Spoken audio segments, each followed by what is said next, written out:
Hi guys, how are you doing today? Guys, आज मैं बहुत ही इंपॉर्टेंट टॉपिक पे बात करने जा रहा हूं। आज का टॉपिक है इंपॉर्टेंस ऑफ कम्युनिकेशन। क्या आप लोगों को भी लगता है कि कम्युनिकेशन एक बहुत ही इंपॉर्टेंट पार्ट है लाइफ का? देखिए, मैं तो प्रोफेशनल पॉइंट ऑफ व्यू से कहना चाहता हूं आपसे। मैंने 1997 में एमबीए किया था और एमबीए में जितने भी टॉपिक्स थे उसमें जो मैंने ऑब्जर्व किया, जो मैंने एनालिसिस किया, जो सबसे इंपॉर्टेंट पार्ट था वो था कम्युनिकेशन। राइट? चाहे वो वर्बल कम्युनिकेशन है, चाहे वो जेस्चर्स हैं, चाहे वो टेलीफोनिक कम्युनिकेशन है, या वो किसी भी तरह का कम्युनिकेशन है। Communication is the most important part of life, not only the management.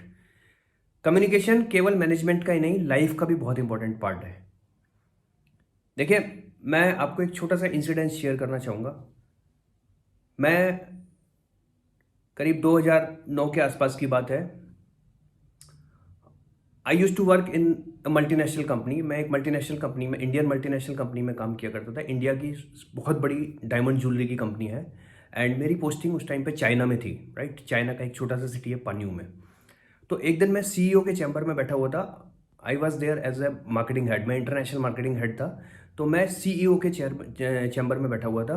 तो इमिडिएटली जब ही एमडी का फ़ोन आया, राइट, जैसे ही एमडी का फ़ोन आया, सीईओ चेयर पे से खड़ा हो गया और बात करने लगा और उसका फेस का एक्सप्रेशन बिल्कुल डिफरेंट थे बात करते हुए। तो मेरे माइंड में बहुत सारी चीज़ें आई।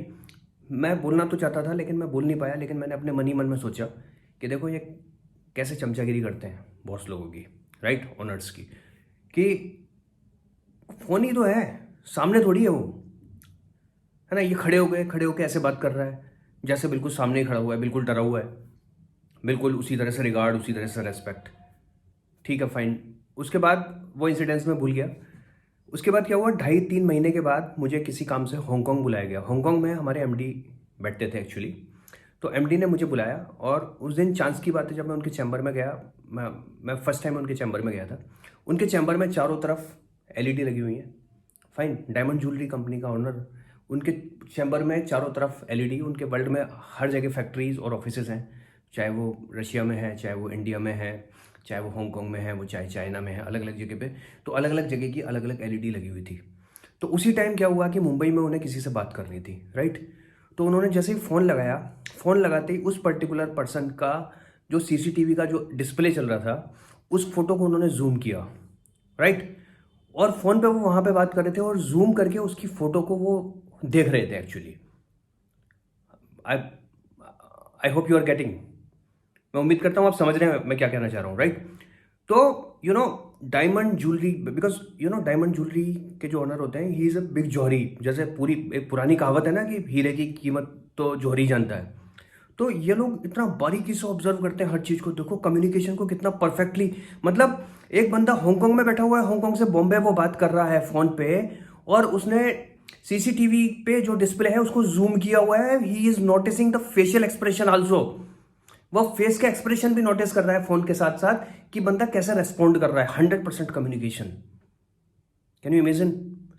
जैसे ही मैंने वो इंसिडेंस देखा, मुझे इमीडिएटली वो इंसिडेंस ध्यान आ गया जब मैंने चाइना में, जब मैं अपने सीईओ के चैम्बर में था और जब सीईओ के पास फोन आया था।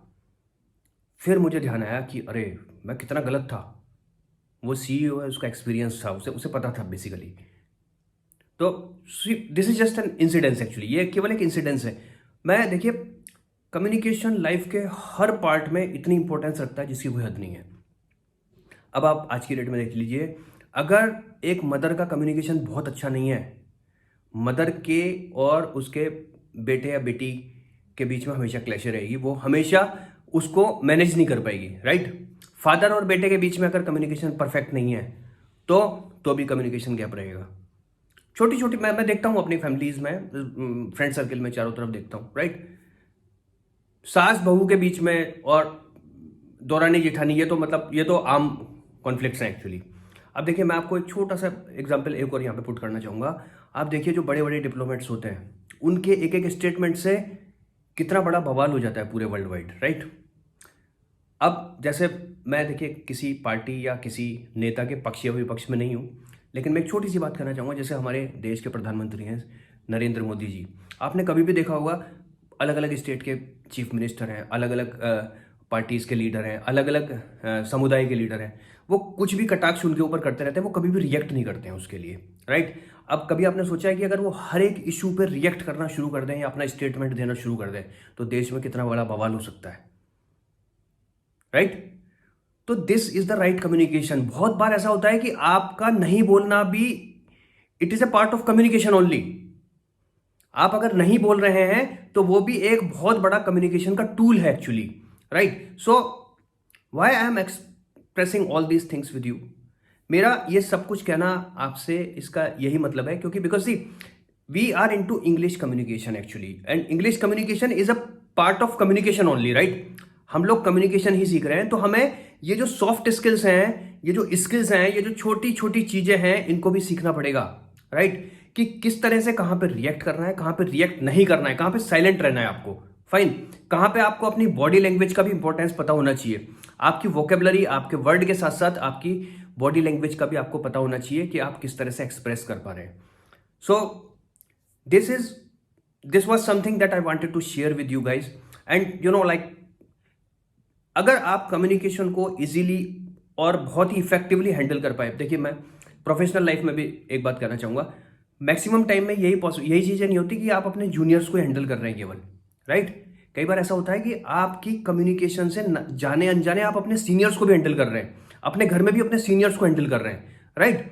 हैंडल करने का मतलब कंट्रोल करना ही नहीं होता, हैंडल करने का मतलब है मैनेज करना होता है बेसिकली, जिससे कि वो आपके ऊपर ज़्यादा हावी ना हो पाए और वो आपको अपने डायरेक्शन के हिसाब से प्रेशराइज ना कर पाए, राइट। तो उन चीज़ों को हैंडल करने के लिए भी इफेक्टिव कम्युनिकेशन का बहुत ही इंपॉर्टेंस होता है, right. I hope you are getting what I mean to say. Guys, आपसे मेरी रिक्वेस्ट है, मेरी जितनी भी वीडियोज़ हैं 1 बाय 1 आप देखिए, जो समझ में नहीं आती उसको रिवाइज कीजिए, जहां भी आपका क्वेश्चन हो, कोई भी कंफ्यूजन हो, आप अपने रिमार्क्स कमेंट बॉक्स में डाल सकते हैं, fine. And I am telling you कि मैं अपनी लाइफ के सारे एक्सपीरियंसेस आपके साथ शेयर करना चाहूंगा और एक एक चीज आपको बारीकी से मैं समझाना चाहूंगा। इस चैनल को मैं एक ऐसा चैनल बनाना चाहता हूं जो कि कम्युनिकेशन का एक परफेक्ट टूल बन सके आपकी लाइफ के लिए। आप लोगों से सिर्फ इतनी रिक्वेस्ट है कि इस चैनल को बढ़ाने में मेरी मदद कीजिए, इसको ज़्यादा से ज़्यादा शेयर कीजिए, ज़्यादा से ज़्यादा कमेंट कीजिए, ज़्यादा से ज़्यादा सब्सक्राइब कीजिए, जिससे ये अच्छी चीज़ अगर आपको लगती है तो ये आगे तक जाए और लोगों के काम आ सके। Thank you very much guys.